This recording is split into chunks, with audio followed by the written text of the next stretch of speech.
में क्लास 11 का क्या पढ़ा रहे हैं? क्लास 11 का चैप्टर नंबर हम लोग कौन सा पढ़ा रहे हैं? 4 पढ़ा रहे हैं। क्या पढ़ा रहे हैं? 4। इसमें आपको हम लोग कहते हैं प्राणी जगत पढ़ना है। क्या है? प्राणी जगत को अंग्रेजी में हम लोग एनिमल किंगडम के नाम से हम लोग जानते हैं या प्राणी साम्राज्य के नाम से हम लोग जानते हैं। उस चैप्टर में हम लोग सबसे पहले आप लोगों को बता रहे हैं यहाँ पे खंडी भवन। क्या बता रहे हैं? खंडी भवन बता रहे हैं। खंडी भवन को अंग्रेजी में हम लोग सेगमेंटेशन के नाम से हम लोग जानते हैं। किस नाम से जानते हैं? सेगमेंटेशन। जब इसको हम लोग तोड़िएगा तो यहाँ पे सेगमेंटेशन कहेंगे, सेगमेंटेशन के नाम से हम लोग जानते हैं। अब ये बात यहाँ पे आती है कि इसको हम लोग परिभाषित कैसे करेंगे? इसको हम लोग परिभाषित कैसे करेंगे? तो कहते हैं कि जंतुओं के जो शरीर यानी कुछ जंतुओं के जो शरीर होते हैं बाह्य रूप या आंतरिक रूप से कई खंडों में क्या होता है? विभक्त होता है। उसी को हम लोग खंडी भवन के नाम से हम लोग जानते हैं। दूसरी चीज हम लोग यहाँ पे कहेंगे कि खंडी भवन को हम लोग ने डिवाइडेड जो किया है वो 2 पार्ट्स में किया है। कितने पार्ट्स में किया है? 2 पार्ट्स में डिवाइडेड किया है। एक को कहेंगे सुपरफिकल, एक को क्या कहेंगे? सुपरफिकल सेगमेंटेशन, सुपरफिकल सेगमेंटेशन। उसी तरह से कहेंगे मेटामेरिक सेगमेंटेशन। क्या क्या कहेंगे मैंने यहाँ पे?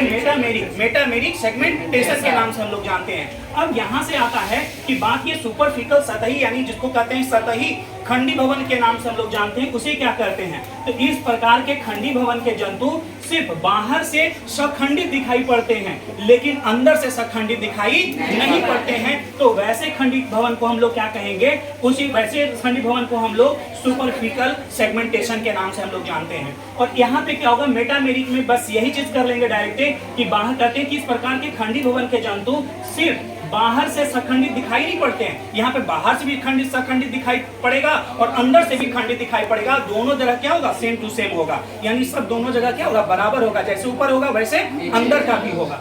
तो दूसरी तरह को हम लोग क्या कहेंगे? मेटामेरिक कहते हैं कि मेटामेरिक जिसको कहते हैं वास्तविक सखंडी भवन कहते हैं। अब आ जाइए नेक्स्ट हम लोग आगे की ओर करते हैं। अगला टॉपिक में है पृष्ठ रज्जु, जिसको हम लोग अंग्रेजी में नोटोकॉर्ड के नाम से हम लोग जानते हैं। नोटोकॉर्ड के नाम से हम लोग जानते हैं। तो यहाँ पे हम लोग सबसे पहले बात यहाँ पे आता है कि जो पृष्ठ रज्जु है उसकी रचना कैसी होती है। तो पृष्ठ रज्जु की जो रचना होती है वह पृष्ठ रज्जु जो होता है उसकी रचना डंडाकार होती है। और ये बना किसका होता है? तो हम लोग कहेंगे मेसोडर्म कोशिका का बना होता है। किसका बना होता है? मेसोडर्म कोशिका का बना होता है।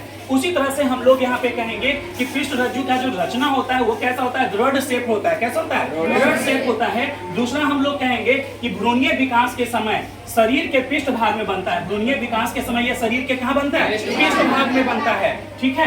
दूसरी चीज हम लोग यहाँ पे कहेंगे कि ये पृष्ठ रज्जु जो है यानी नोटोकॉर्ड है। नोटोकॉर्ड के आधार पर जो ये जंतु है उसको कितने भाग में बांटा गया? 2 भागों में बांटा गया है। एक को हम लोग कहेंगे नॉन कॉर्डेटा, दूसरे को कहेंगे कॉर्डेटा। नॉन कॉर्डेटा, दूसरे को क्या कहेंगे? कॉर्डेटा। अब यहाँ से बात आती है कि नॉन कॉर्डेटा को हम लोग कैसे डिफाइन करेंगे? तो आप लोग हम लोग कहेंगे कि जिन जंतुओं में नोटोकॉर्ड, जिन जंतुओं में क्या होता है? नोटोकॉर्ड के अब्सेंट होता है। सॉरी, जिन जंतुओं में नोटोकॉर्ड क्या होता है? अब्सेंट होता है, वैसे जंतु अरजुकी या नोटोकॉर्ड कहलाता है। क्लियर है? दूसरी चीज हम लोग कहेंगे यहाँ पे कॉर्डेटा क्या होता है? तो हम लोग कहेंगे पृष्ठ रज्जु युक्त प्राणियों को, पृष्ठ रज्जु युक्त प्राणियों का यानी पृष्ठ रज्जु यानी नोटोकॉर्ड उसमें प्रेजेंट होगा, यहाँ पे एब्सेंट होगा तो नन क्या कहेंगे? हम लोग कहेंगे नन कॉर्डेटा कहेंगे। और जिसमें प्रेजेंट होगा उसको हम लोग कॉर्डेटा के नाम से हम लोग जानेंगे। आज आप लोग को 2 टॉपिक खत्म हो गया। एक टॉपिक का नाम था खंडी भवन जिसको सेगमेंटेशन के नाम से हम आप लोग को बताएं, और दूसरा चीज आप लोग को हमने बताया जिसको पृष्ठ रज्जु जिसको नोटोकॉर्ड के नाम से हम लोग बताएं।